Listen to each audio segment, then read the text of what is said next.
আসসালামু আলাইকুম।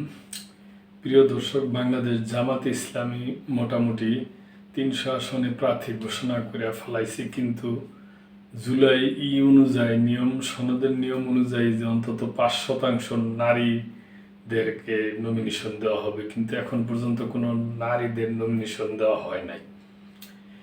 নারী প্রার্থী নিয়ে চ্যালেঞ্জে জামায়াত। জুলাই জাতীয় সনদে সই করা রাজনৈতিক দলগুলো জাতীয় সংসদ নির্বাচনে কমপক্ষে ৫% আসনে নারী প্রার্থী মনোনয়ন দেওয়ার অঙ্গীকার করলেও তা রক্ষা করছে না বাংলাদেশ জামাতে ইসলামী। প্রতিশ্রুতি অনুযায়ী সংসদের ৩০০ আসনের জন্য নারী প্রার্থী রাখতে হবে অন্তত ১৫ জন, কিন্তু এরই মধ্যে দলটি ৩০০ আসনে প্রার্থী দিয়েছে, সেখানে একজনও নারী প্রার্থী দেয়নি জামায়াত। দলটি যদিও নীতি নির্ধারণী ফোরামে বিষয়টি নিয়ে আলোচনা করছে, সেখানে ২ থেকে ৩ জন নারী প্রার্থীর বিষয়ে গুরুত্ব পেয়েছে। তবে ইসলামী নিয়ম ও সাংগঠনিক শৃঙ্খলা মেনে নারী প্রার্থী দেওয়া চ্যালেঞ্জ হিসাবে দেখছেন জামায়াত নেতারা। জানা যায়, জামায়াতে ইসলামী এখন পর্যন্ত কোনো নারী প্রার্থীর নাম ঘোষণা করেনি।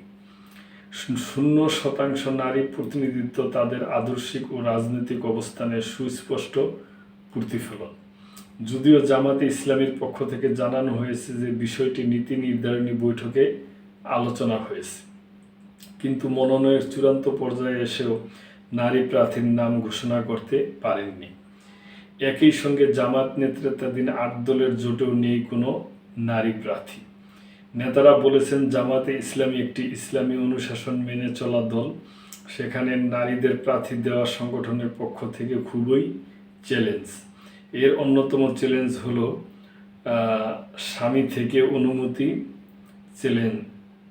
অনুমতি পাওয়া। স্বামী অনুমতি না দিলে সে প্রার্থী হওয়ার সুযোগ নেই। এছাড়া নারী প্রার্থীরা সভা সমাবেশে গিয়ে ইসলামিক নিয়ম মেনে বক্তব্য এবং ভাষণ সহ আনুষঙ্গিক কাজ সুচারুভাবে শেষ করা কঠিন কাজ। যেভাবে অন্য দলের প্রার্থীরা প্রচারণা করছেন, সেখানে জামায়াতের প্রার্থীরা যেতে পারে না। একই সঙ্গে নারী প্রার্থী হওয়ার অনাগ্রহ বিষয়টাও তো রয়েছে। তবে ইসলামিক নিয়ম, সাংগঠনিক শৃঙ্খলা ও যোগ্যতা দেখে প্রার্থী খোঁজা হচ্ছে। নারী প্রার্থী মনোনয়ন প্রসঙ্গে জামায়াতে ইসলামীর সহকারী সেক্রেটারি জেনারেল মাওলানা আব্দুল হালিম বাংলাদেশ প্রতিনিধিকে বলেন, নারীদের প্রার্থী করার বিষয়টি এখনও আলোচনায় আছে, কারণ বিভিন্ন বিষয়ে আমাদের ভাবতে হচ্ছে। তাছাড়া আমাদের নারী কর্মীদের অনেকেই নির্বাচনে আগ্রহী নন।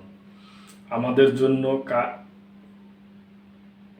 কাঙ্ক্ষিত প্রার্থী হওয়ার অন্য দলের তুলনায় কঠিন, কারণ এখানে সংগঠনের নিয়ম নীতির একটা বিষয় আছে, আবার তাদের পক্ষ থেকেও সাড়া পাওয়ার বিষয় রয়েছে। আলোচনায় নারী প্রার্থীরা জামায়াতে ইসলামীর কেন্দ্রীয় মহিলা বিভাগের সেক্রেটারি শিক্ষাবিদ অধ্যাপিকা নুরুন্নেসা শিকদার নাম এসেছে আলোচনায়। তবে কোন আসন থেকে তিনি প্রতিদ্বন্দ্বিতা করছেন তা জানা যায়নি। জামায়াতে ইসলামীর কেন্দ্রীয় কর্ম পরিষদ সদস্য সাবেক এমপি ডাক্তার আমিনা রহমানের নামও এসেছে আলোচনায়। তার আসন সম্পর্কে কিছু জানা যায়নি। ঢাকা মহানগরীর দক্ষিণ মহিলা বিভাগ জামায়াতের সিনিয়র সদস্য, কেন্দ্রীয় মজলিসের শুরা সদস্য সাবেক এমপি শাহানারা বেগম এবং সুপ্রিম কোর্টের আইনজীবী ও জামায়াতের মহিলা বিভাগের সহকারী সেক্রেটারি ব্যারিস্টার সাবিকুন নাহারের নামও আলোচনায় এসেছে। তাদেরও ঢাকার কোনো আসনে বা ঢাকার বাইরেও প্রার্থী করা হতে পারে। তো প্রিয় দর্শক, আমার ব্যক্তিগত যে নারী প্রার্থী দেওয়া উচিত এবং দিলে খারাপ হবে না, ভালোই হবে, যেহেতু এটা একটা জুলাই সনদের একটা নিয়ম আছে, এটা আমাদের ফলো করা উচিত। তো প্রিয় দর্শক, এই ব্যাপারে আপনাদের কোনো মন্তব্য থাকলে অবশ্যই করবেন এবং মেম্বারশিপ নিয়ে আমাদের পাশেই থাকবেন। আল্লাহ হাফেজ।